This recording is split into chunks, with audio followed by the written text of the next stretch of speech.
In 1997, the Spurs drafted Tim Duncan and won 5 championships. In 2023, they drafted Victor Wembanyama. And what's happening next might be even scarier, because this time, they're not building slow. They've got back-to-back Rookie of the Year winners, the number 2 pick, a massive collection of future draft assets, and a 21-year-old who's already the best defender on the planet. If you're not terrified yet, you're not paying attention. All over Steph Castle years ago.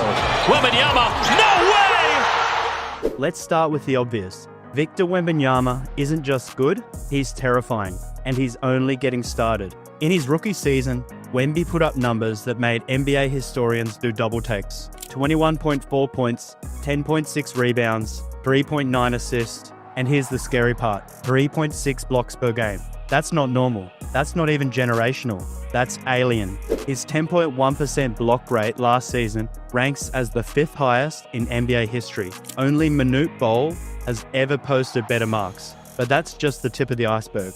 But here's what should really keep opposing GMs up at night. He's evolving fast. Remember when people said he'd need years to adjust to NBA physicality? Yeah, about that. By the end of his rookie season, Wemby was already hunting mismatches in the post, hitting step-back threes over defenders 6 inches shorter than him, and anchoring a defense that went from 23rd to 5th after the All-Star break. And then came year 2. Before his injury sidelined him, Wemby was averaging 24.8 points on improved efficiency, adding a reliable mid-range game, and once again leading the league in blocks. He was well on his way to his first Defensive Player of the Year award before the deep vein thrombosis derailed his season. But it's not just the stats, it's the impact. When Wemby's on the court, opponents shoot 8.2% worse at the rim. That's not defense, that's a force field. Teams are literally changing their entire offensive schemes just to avoid him.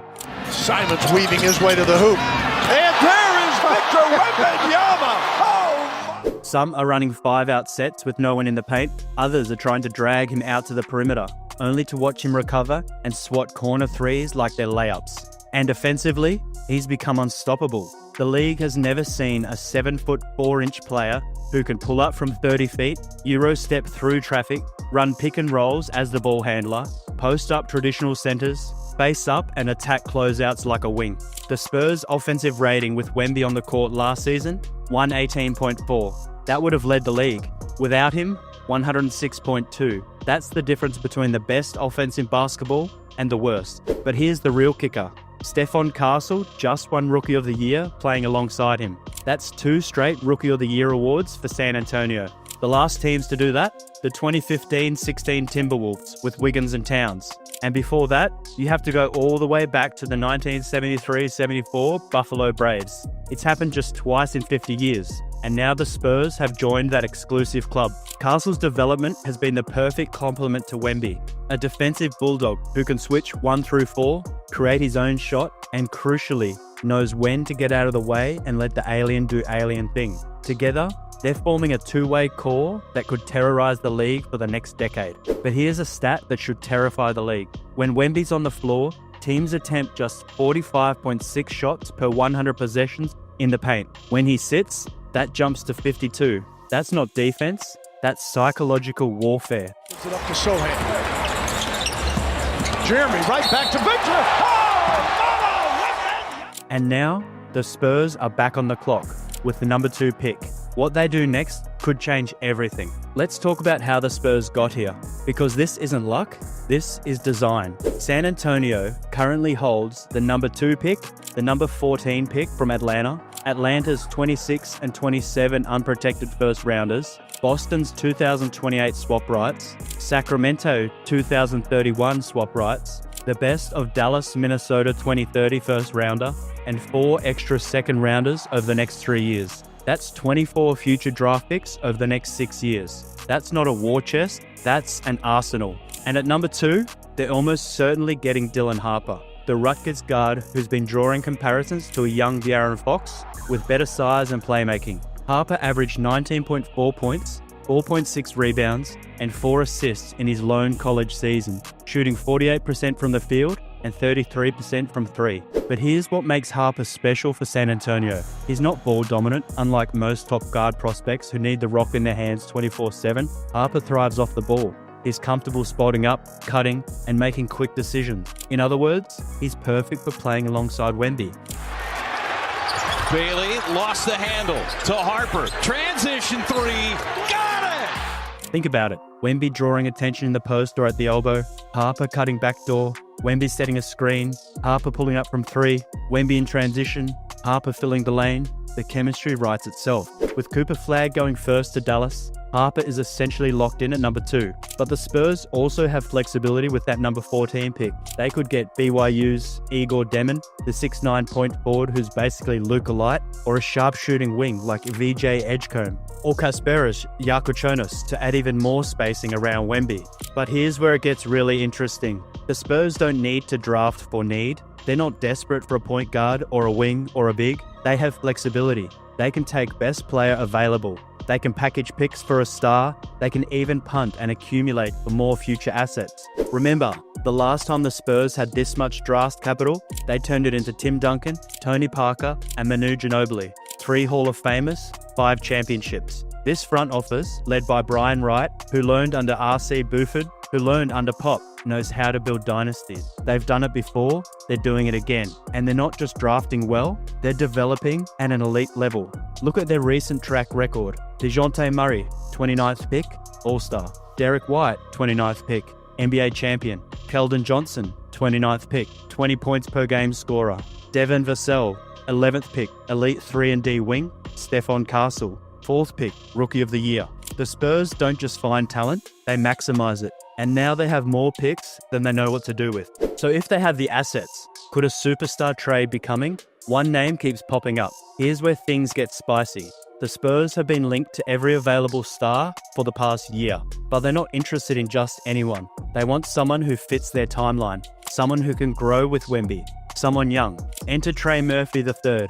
The 25-year-old Pelicans wing is exactly what San Antonio needs. A 6'9" sharpshooter who can defend multiple positions, create off the bounce, and crucially, doesn't need the ball to be effective. Not that time, though. But you gotta make him pay here.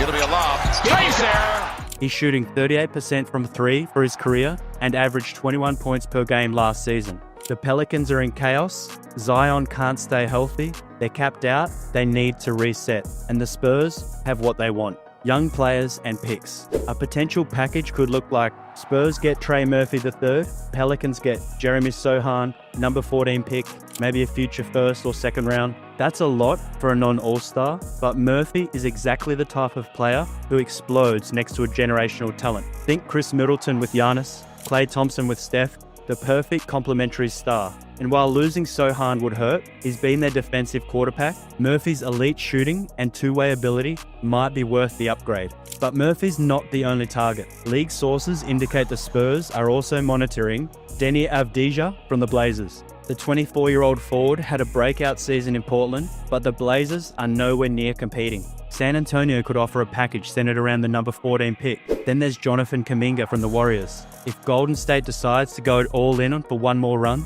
Kuminga could be available.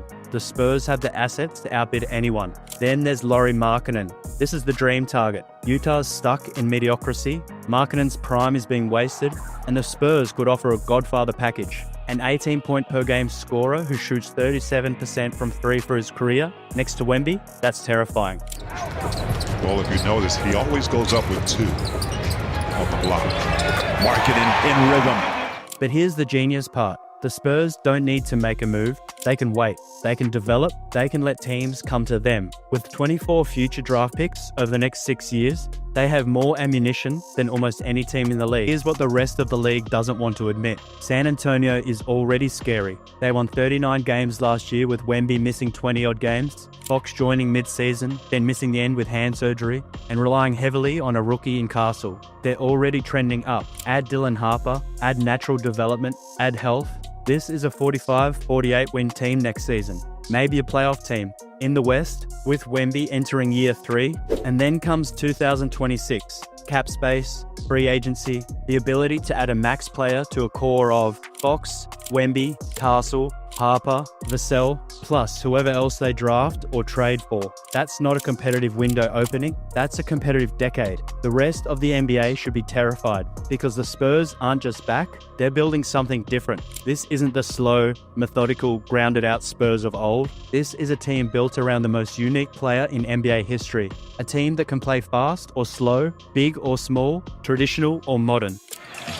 Wemby faces up over the top of Trace Jackson. A team that can adapt to any era because their centerpiece transcends eras. Think about the last Spurs dynasty. It lasted 20 years because they had Tim Duncan, a player so good, so consistent, so adaptable that they could build any style around him.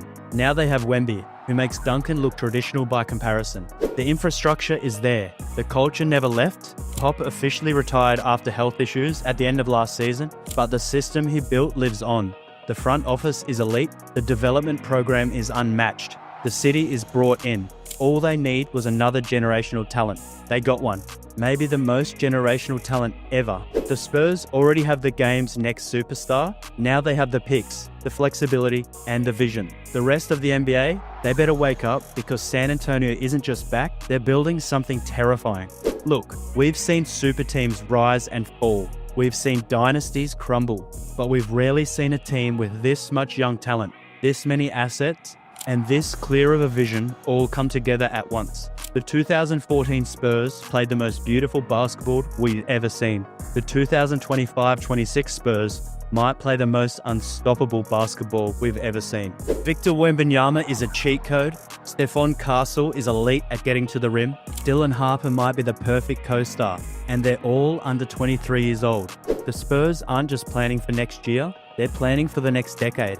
And if you're a fan of any other NBA team, that should scare the hell out of you. The NBA has a San Antonio Spurs problem, and it's only just beginning. So what do you think? Are the Spurs about to take over the league again? Let me know in the comments below. And if you enjoyed this deep dive, hit that subscribe button because we're going to be talking a lot about this team over the next few years.